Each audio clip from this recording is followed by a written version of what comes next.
1, 2, 3, come on!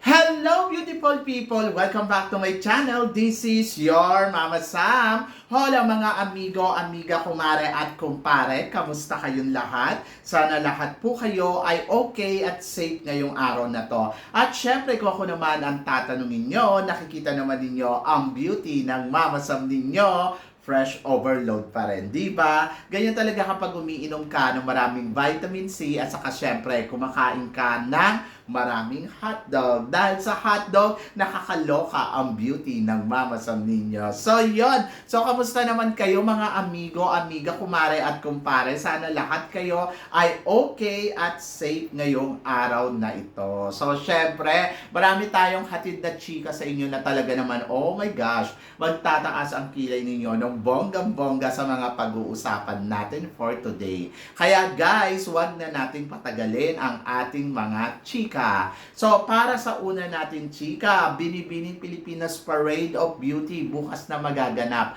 Ano daw ang chika natin dyan? Syempre, ang chika natin ay excited tayo para sa mga girls dahil syempre may babandera ng bonggang-bongga ang beauty na meron sila. So, isa to sa mga traditional na inaabangan talaga dito sa Binibining Pilipinas ang Parade of Beauty ng mga kandidata ng Binibining Pilipinas. And then, of course, dito talaga malapit na ang kanilang coronation night na talaga namang kaabang-abang ang pasabog ng Binibining Pilipinas. Dahil, syempre, sino ba namang hindi mag-aabang sa 60th anniversary ng Binibining Pilipinas? So, excited ako sa makikita nating eksena, ganap dito ng Binibining Pilipinas. Kung pupunta nga ba ang mga reigning queen ng Binibining Pilipinas at invited nga ba si Shamsi Supsup. So, yan yung abangan natin kung makikita ba natin dyan si Shamsi, si Atisa Manalo. So, yan yung mga abangan natin. Kasi syempre, di ba, mga reyna dito ng Binibining Pilipinas. Sabi ng ganon,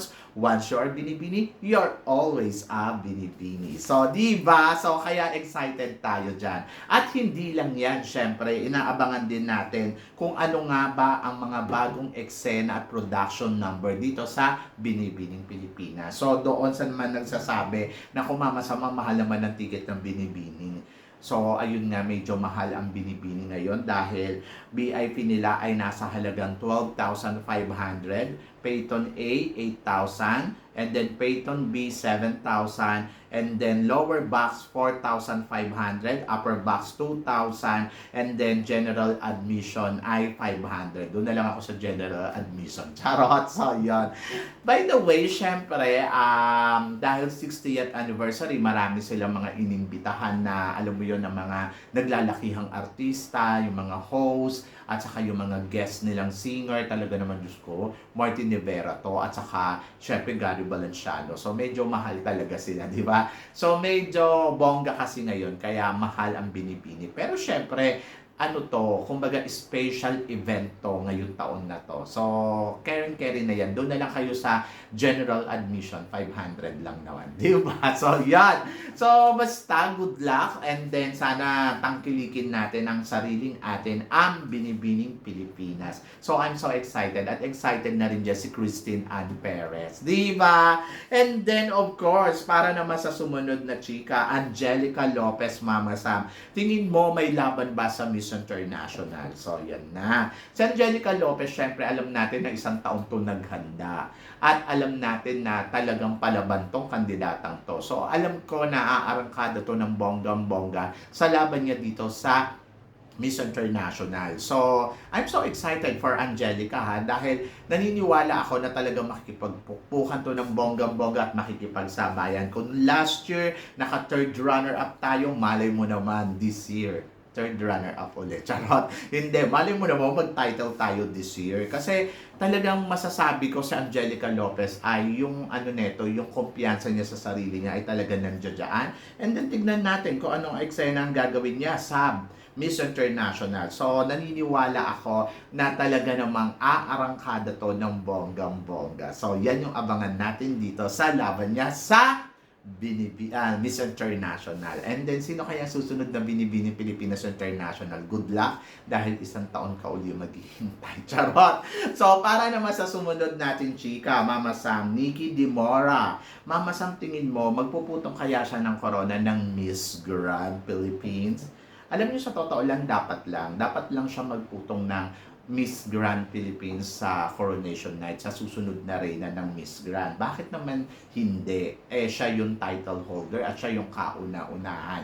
Kahit pa sabihin pa natin na ano man ang nangyari sa kanya dito sa Miss Grand at kung na-eltukuyo man siya, ay hindi ibig sabihin nun ay hindi na siya dapat magputong ng corona dito sa sa Miss Grand Philippines. Title holder niya yon. So dapat bilang ikaw yung produkto, ikaw yung title ng Miss Grand Philippines, dapat i-turn over mo siya ng the best para alam mo yon, maging the best reigning queen ka. So dapat nga may ginagawa sila after nilang lumaban sa international pageant para alam mo yon, nagiging makabuluhan ang pagiging reyna nila. Kahit sabihin pa natin, title lang naman yan, Miss Grand Philippines, but she still have a title, di ba? At yung lumalaban siya noon, syempre gusto niya manalo dyan. Tapos ngayon, ayaw niya na. Charot. So yun, I hope na sana makakauwi siya ng Pilipinas at makapagputong siya ng corona sa susunod na lalaban dito. So I'm so excited for her.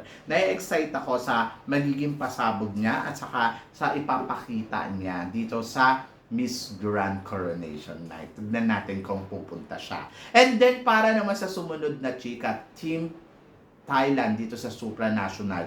Mama Sam, nakikita mo bang malakas ang laban nila or mas aangkada sa kanila ang Team Philippines? To be honest ako, sa ngayon, mas nakikita ko na mas parang kakabog ang Team Philippines dito sa Miss Supranational. Kasi si Brandon, nako, my gosh, talagang masasabi ko palaban at ang gwapo ni Brandon. And then, nakikita ko rin si Aletea na talaga namang umi-eksena ng bonggang-bongga. So, naniniwala ako na very authentic ang ipinapakita ng Team Philippines sa competition na to. Walang halong pretending. And then, nakikita ko na makikipagpukpukan sila. Yes, magaganda din naman at gwapo ang pambato ng Thailand. So, wish all the best para sa kanila. Pero syempre, dapat focus tayo sa suporta natin dito sa Team Philippines. Diba? So, yun, good luck. Good luck sa kanila. And tignan natin kung ano ang magiging eksena ng Team Philippines at Team Thailand dito sa supranational. And then, tignan natin kung sino nga ba ang mas aariba sa kanila ng bonggang-bongga sa darating na competition. So, yun. And then, of course, para sa sumunod na chika, Miss Supranational India, Mama Sam, tingin mo siya kaya ang mag-uuwi ng corona? Paano kaya siya makakabog ni Aletea sa sobrang ganda nito? So ako para sa akin kung versus Miss Philippines at Miss India, kay Miss Philippines ako. Bakit? Kasi yung ganda ni Miss Philippines very unique, authentic, at true Filipina beauty. Ganun din naman si Miss India, maganda din naman si Miss India. Pero kung titignan mo ang mga mata nila, mas makikita mo ang puso ng isang kandidata sa kandidata na talagang nagpapakatotoo sa competition. At ayan ang ipinapakita dito ni Aletea. So, ewan ko ba, parang ang lakas ng kumpiyansa ko na si Aletea ay kakabog, si Aletea ay magpapakitang gilas, si Aletea ay talaga namang makikipagsabayan sa competition na to. At yan yung abangan natin kung ano nga ba ang ipapakita ni Aletea sa competition ng Miss Supranational, kung paano niya kakabugin ang mga kandidata ng front runner dito. So, ayan yung natin, subaybayan natin kay Aletea. Kasi yung mga kandidata dito talaga, kita mo kagad kung sino yung malakas, kung sino yung talagang kumakabog. And then, isa na nga dito si India, kung beauty ang pag-uusapan. Pero kasi, mas parang nagpapakatotoo talaga sa galawan ang pambato ng Pilipinas. At isa yun sa mga nakikita ko na talagang ayun yung bala niya sa competition na to. Yung iba, hindi masyado napapansin dahil nakafocus sila kung sino ang mas may paandar, kung sino ang mas may eksena, at sino ang mas maganda.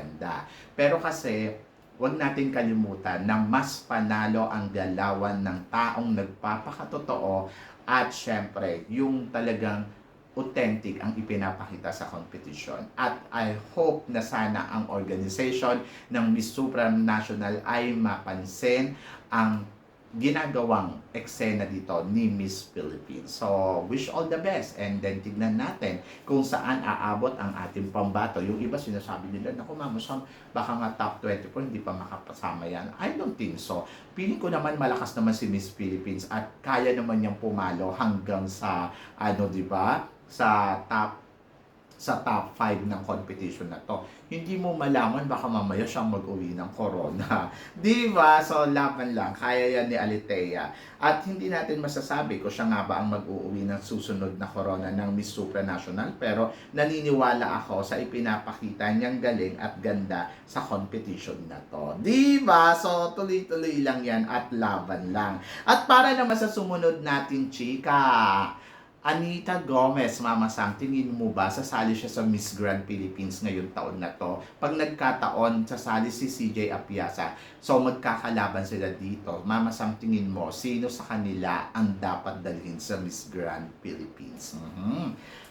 Oh my God, sa Miss Grand International, parehas ko silang gusto. Maganda si CJ Apiasa sa ipinapakitang performance level, body, talagang masasabi ko, palaban. Pero kasi yung ganda naman na pag-uusapan, syempre nandito to kay Anita Gomez. Si Anita Gomez, katawan ay talaga naman, oh my God, nakakaloka kung iisipin mo kasi talagang kabog talaga yung katawan nito ni Anita Gomez. Pero kasi yung height, yung body shape, and then performance, I think makakabog siya ni CJ Apiasa. So, mas kabugera kasi si CJ Apiasa kaysa kay Anita Gomez. Kaya kung magsasabay sila magkukumpit dito sa Miss Grand, I think mahihirapan si Anita Gomez kay CJ Apiasa. Kasi si CJ Apiasa, minsan niya na yan napatunayan nung nasa Miss Universe Philippines siya. Imagine mo, first runner-up siya doon. Samantalang si Anita ay top 10 lang. Pero, syempre, depende yan pagdating dito sa Miss Grand. Kung anong eksena ni Anita at anong magiging eksena, syempre, ni CJ Apiasa. Pero ako, I go for CJ Apiasa talaga. Diba? Kasi iba talaga si CJ Apiasa o eksena. Mas kabog, mas winner, mas panalo. So, yan! Kaya good luck sa kanila. And tignan natin kung sino ang makakarating sa dulo ng competition. So, para naman sa sumunod natin, chika, Atisa Manalo, Mama Sam, tingin mo ano ang dapat niyang paghandaan sa laban niya sa Miss Cosmo? Syempre madami. Madami naman, parang ganun din naman si Chelsea Manalo, di ba? So, parehas sila na kailangan maghanda kung gusto nila manalo sa competition. Pero syempre, mas nakikita ko na mas malaki yung chance talaga ni Atisa Manalo masungkit ang corona ng Miss Cosmo more than dito kay Chelsea Manalo para sa Miss Universe.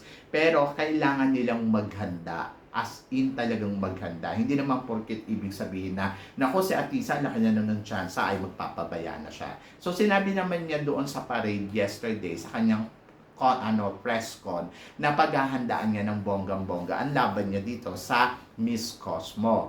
And then tignan natin kung ano yung ipapakita ni tawag dito, Atisa Manalo. So ako para sa akin, syempre sana mapag-aralan niya yung color na susuotin niya pagdating dito sa evening gown. So mapag-aralan niyang maigi kung ano ang pasabog na gown, ano ba ang paandar na kailangan nilang gawin. And then of course, magtutok din sa kanyang communication skills kasi minsan pag nagsasalita siya, medyo nakikita mo yung awkward moment na kinakabahan siya. And then, I think, relax lang dapat ang mindset niya. At tignan natin kung paano to ipapanalo ni Atisa Manalo. Ako naman, naniniwala naman ako kay Atisa Manalo na malakas talaga. Napakalakas ng laban niya dito sa Cosmo. Pero kailangan talaga ng masusi na paghahanda. So, alam naman natin kung paano maghanda to si Atisa. So, wala ka naman dapat ikaw worry pagdating sa mga pasabog, eksena, magaling dyan si Atisa. But kailangan pa rin syempre na paghanda ng todo-todo at pagplanuhan ng maigi kung ano yung mga dapat gawin. And then tingnan na natin kung ano ang sasabihin sa kanya ng Destiny dito sa laban niya sa Miss Cosmo. And then pagdating naman dito kay Chelsea Manalo, syempre kailangan din talaga maghanda ng todo-todo. Kailangan palakasin ang katawan ni Chelsea, and then siguro mas strong, much better. Sabi ko nga, kung ikukumpara si Chelsea kay Zimbabwe, mas strong ang appearance ni Zimbabwe. Yes, maganda si Chelsea, pero kasi po nagsalita to si Zimbabwe, kabog. Dahil yung last time na lumaban to dito sa supranational, talagang mahuda talaga si girl. At ngayon, I think gusto ng Zimbabwe na makalusot sila sa semifinals at kakabog siya ng bonggang-bongga. Kaya niyang kainin ng buhay itong si Chelsea manalo dito sa competition. Pero naniniwala ako na since na powerhouse tayo, papansinin at tututukan talaga ang galawan dito ni Chelsea Manalo sa laban niya sa Miss Universe. So, I'm so excited for her. So, na-excite ako sa transformation, na-excite ako kung paano niya paghahandaan to, na-excite ako sa lahat ng magiging eksena niya at galawan niya dito sa competition na sa lalabanan niya sa Miss Universe. At ganoon din kay Atisa. So, tingnan natin kung mananalo ba ang dalawang manalo sa competition o isa lang ang mananalo. So, abangan natin yan. But, wish all the best para kay Atisa at saka kay Chelsea Manalo. So, kailangan talaga ng preparasyon. So, papadating na tayo doon sa pageant. Sobrang bilis ng panahon. So, sana wag nilang sayangin yung mga araw na nalalabi para sa laban nila. Diba? So, yon kayo guys. Ano guys ang masasabi ninyo dito sa mga pinag-uusapan natin ngayon? I-comment below mo yan para at least malaman ko naman kung ano naman ang chika mo sa mga tinatalakay natin ngayon. So, yun guys. Syempre maraming salamat po sa inyong lahat sa walang sawang suporta at pagmamahal na binibigay ninyo dito sa channel ko. At sa mga hindi pa po nakaka-subscribe dyan, please don't forget to click like and subscribe my channel at i-click na rin po ninyo ang notification bell para lagi kayong updated syempre sa aking mga chika. Sabi nga ganon, always keep smiling and always think positive. Laban lang. So, walang imposible sa itaas. So, guys, hanggang dito na lang. Hanggang sa muli natin chikahan. See you tomorrow. Thank you, guys.